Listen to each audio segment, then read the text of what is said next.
Hi guys! Welcome back to my channel, Turtle Planning.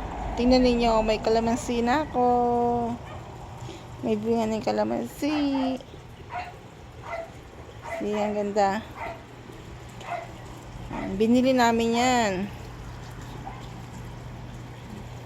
Pinuntahan pa talaga namin sa Vallejo para bumili na nitong kalamansi tree na to. Alam nyo ba, yung distance from here to Vallejo is 45 minutes.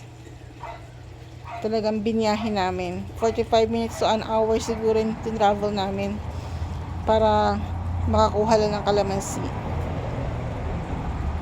Ayan, diba? May kalamansi. I'm so happy. Kasi may bulaklak na rin. Tingnan niyo yung bulaklak. Wait, nasa na ba yung nakikita kong bulaklak na wala yata? Ayun.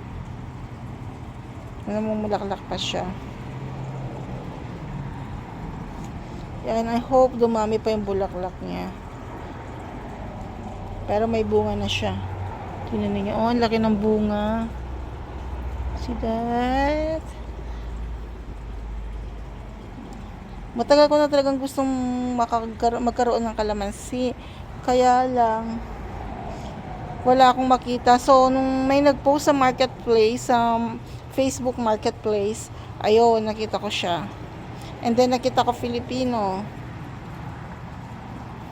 In fairness, expensive siya. Yan, medyo mahal siya, medyo pricey siya. Itong puno na to. Kasi naman ang hirap talaga maghanap. Kaya mahal. 'Di ba? Itinabi ko lang siya dito para hindi masyadong mabilag sa init. Hopefully, dumami pang bunga niya or sa susunod, mas marami pa siyang maibunga. Yan. Marketed siya. Kaya agad na munga kahit na kwan. Yan. Kahit na katatanim lang. Yan. Mako na rin siya. Anong tawag doon? Mayabong. Kaya ito yung pinili ko. Meron doon, sobrang dami ng bunga, kaya lang, konti lang ang sanga. Ito, konti lang ang bunga, pero madaming sanga. Kaya ito na lang yung pinili ko. Sabi ko, parang nagkamali ako ng pagpili. Dapat ang pinili ko yung maraming bulaklak. Meron kasi isa rin doon, napakaraming bulaklak. Pero wala pang lumalabas na bunga. Ito kasi, nakuan lang ako, parang, anong tawag doon, naingganya ako doon sa bunga. Kasi nakita ko yung bunga niya malalaki. Ayan siya. Diba? Parang maliit siya na lemon. Pero kalamansi. Meron kaming lemon, kaya lang, syempre, iba pa rin yung lasa ng kalamansi kapag ginagamit mo sa pansit. Para sa pansit yan.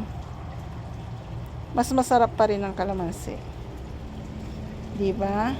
Talagang nag-effort pa kami dyan para makuha lang yung kalamansi na yan. Nakakatuwa. Natutuwa lang ako kaya sinishare ko sa inyo. May kalamansi na kami. Binigyan nga ako ng idea ng Filipino na nandun eh. Sabi niya kung may mga puno daw ako sa bahay, pwede rin daw akong mag-market. Kaya sabi ko pag-aaralan ko nga kung paano mag-market. Itatry ko mag-market ng orange at saka ng lemon kasi 'di ba may orange kami at saka lemon. So itatry ko 'yon.